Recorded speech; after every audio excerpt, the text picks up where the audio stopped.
समूह लोन लेने वाले हो जाए होशियार। समूह लोन के जाल में फंसने वाली ये तमाम महिलाएं आज रोने और सर पटकने पर मजबूर हैं, क्योंकि इन महिलाओं के नाम पे 2, 4, 6, 8, 10 समूह लोन पास कर दिया गया है और इनके कानों तक खबर भी नहीं है कि हमारे नाम पे समूह लोन उठ गया है। क्योंकि एजेंट और गांव के जो लोकल लोग होते हैं, जो होशियार अपने आप को बनते हैं, एजेंट से मिल करके काम करते हैं और काम करने के बाद भरोसा बनाते हैं और इसी तरीके से एजेंट जो हैं इन महिलाओं के इजाज़त के बगैर ही फिंगर लगाने के नाम पे और केवाईसी करने के नाम पे जो है लोन पास कर देते हैं। ये कहीं ना कहीं एजेंट की बहुत बड़ी स्कैम है और जो माइक्रो फाइनेंस है ये इन महिलाओं के साथ बहुत ज़्यादा स्कैम कर रहा है। यहाँ पे एजेंट भी हैं, देखिए ये जो L&T कंपनी के जो एजेंट आए हैं समूह वाले, ये लोग भी हैं। इनके और जनता के बीच जो है थोड़ी सी बहसबाजी चल रही है, क्योंकि ये महिलाएं आज प्रताड़ित हैं। गांव का व्यक्ति जो है इन महिलाओं के नाम पे 2, 4, 8, 10 समूह ले करके और फरार हो गया है। अब जब फरार हो गया है तो एजेंट इससे पहले इन महिलाओं के पास नहीं आते थे लोन लेने के लिए, अब आना शुरू हो गए हैं, क्योंकि जो बीचवनिया था, जिसको दलाल बोल सकते हैं, एजेंट और इन महिलाओं का दलाल, वो जो है यहाँ से फरार हो चुका है गाँव से। अब यहाँ पे देखिए ये एजेंट और पब्लिक के बीच जो है धक्का मुक्की शुरू हो गई है। तो इस लिहाज से आप भी थोड़ा सा होशियार हो जाइए। अगर आप भी लोन लेते हैं तो देखिए ये किस तरीके से ये बहसबाजी चल रही है।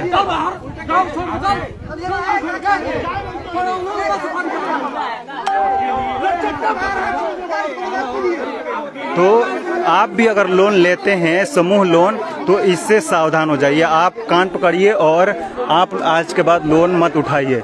और जो लोग एजेंट आते हैं वो भी सावधान हो जाएं, क्योंकि एक व्यक्ति के नाम पे 2, 4 जो है वोटर आईडी बनाते हैं, फर्जी वोटर आईडी, और उस पे जो है लोन उठा करके महिलाओं को देते हैं। और देखिए कितने ये सीनाजोरी कर रहे हैं यहाँ पे आकर के इन महिलाओं के साथ। सोचिए कि इतनी जनता के आने होने के बावजूद भी ये लोग इतने दादागिरी कर रहे हैं, तो सोचिए कि उन जाहिल महिलाओं के साथ ये कैसे बर्ताव करते होंगे।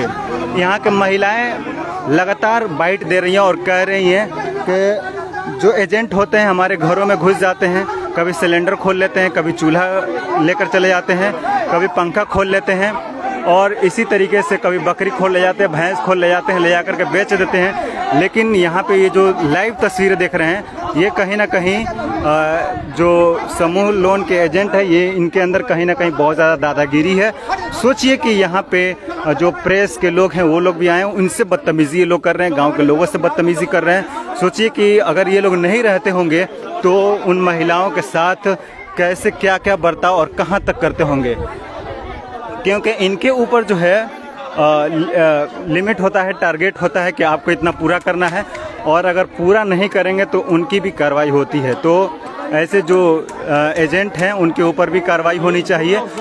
जो लोग आते हैं समूह लोन बांटने के लिए, वो अपना टारगेट पूरा करने के लिए महिलाओं का 2, 4, 6, 8 समूह लोन पास करते हैं और एक महिला का जो वोटर आईडी होता है उससे पास करते हैं। एक ओरिजिनल वोटर आईडी होता है, बाकी 2, 3 जो है फेक वोटर आईडी होता है समूह लोन पास करने के लिए। RBI के गाइडलाइन के हिसाब से 2 लोन से ज़्यादा एक महिला के नाम पे नहीं पास हो सकता है।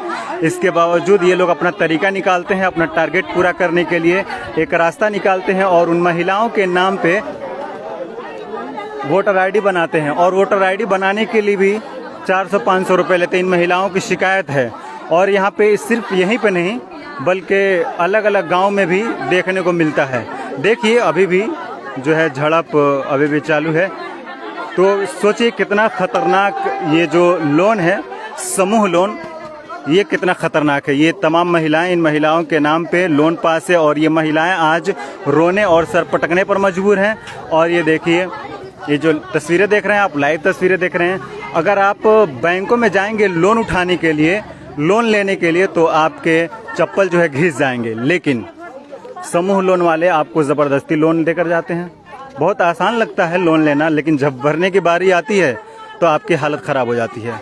जब आप एक लोन नहीं भर पाते हैं तो एजेंट हैं वही लोग कहते हैं कि आप दूसरा समूह उठा लो, दूसरा समूह उठा करके पहला भर दो। जब 2 समूह हो जाता है तो तीसरा उठाते हैं, तीसरा भरने के लिए चौथा उठाते हैं। इस तरीके से महिलाओं के सर पे जो है एक पहाड़ की तरह हो जाता है और वो भरने पर मजबूर हो जाती हैं। उनकी हालत भी ख़राब होती है। और ये महिलाएं जो हैं देख सकते हैं, ये पढ़ी लिखी महिलाएं नहीं हैं, ये पढ़ी लिखी महिलाएं नहीं हैं। अगर ये महिलाएं पढ़ी लिखी होती तो शायद ऐसा इनके साथ नहीं होता। और ये महिलाएं, इसमें बहुत सारी महिलाएं हैं जो विकलांग हैं। और देखिए मतलब अलग अलग तरीके से अलग अलग यहाँ पे झड़प हो रहा है, बहसबाजी हो रही है। एजेंट लोग हैं यहाँ पे, प्रेस के लोग भी हैं, गांव के लोग भी हैं और गांव के जो सीनियर लोग हैं वो लोग हैं, जिन महिलाओं के नाम पे लोन उठाए वो लोग भी हैं। तमाम लोग यहाँ पे हैं और इस बीच नोका झोंकी, झड़प, बहसा बहसी, कहीं ना कहीं जो एजेंट हैं और जो माइक्रो फाइनेंस कंपनी है, इस कंपनी के ऊपर एक जांच बैठनी चाहिए और इन एजेंटों के ऊपर कार्रवाई होनी चाहिए। और इन ऐसे एजेंटों के ऊपर जो लोग फर्जी वोटर आईडी बना करके इन महिलाओं को लोन देते हैं और इसी के साथ इन महिलाओं को पता भी नहीं होता है केवाईसी के नाम पे, अगर केवाईसी के नाम पे इनका फिंगर लगा करके पैसा निकाल लिया जाता है तो ऐसे में इनके ऊपर सख्त कार्रवाई होनी चाहिए और इनको जेल में हमेशा हमेशा के लिए डाल देना चाहिए। तो समूह लोन लेने वाले होशियार हो जाएं, सावधान हो जाएं और आज के बाद कभी भी लोन न उठाएं, समूह लोन न उठाएं। देखिए ये बीच ये किस तरीके से झड़प हो रहा है, देख सकते हैं। ये क्या तमाशा बना कर रखा इन लोगों ने। हाँ, सोचिए कि महिलाएं आज कितनी प्रताड़ित हैं। पडरौना का ये मामला है। कौन सा गांव बाबू, कौन गौवा कौन सा है, गौवा कौन सा है ये हैं? हनई, पडरौना का कोई हनई गांव है और यहीं पे एक गांव है खिड़कियां, वहाँ पे इसी समूह के चलते एक व्यक्ति की जान चली गई। सोचिए कि किस तरीके का तमाशा यहाँ पे हो रहा है। जो समूह लोन है और जो लोग एजेंट हैं उनके ऊपर कार्रवाई होनी चाहिए और जो लोग समूह उठाते हैं वो लोग भी होशियार हो जाएं। तो चलिए, बाकी आप लोग होशियार हो जाइए, सावधान हो जाइए। जो लोग उठाना चाहते हैं वो इससे बचें और जो लोग उठा लिए हैं वो थोड़ा सा किसी तरीके से भरपाया करके अपने आप को सावधान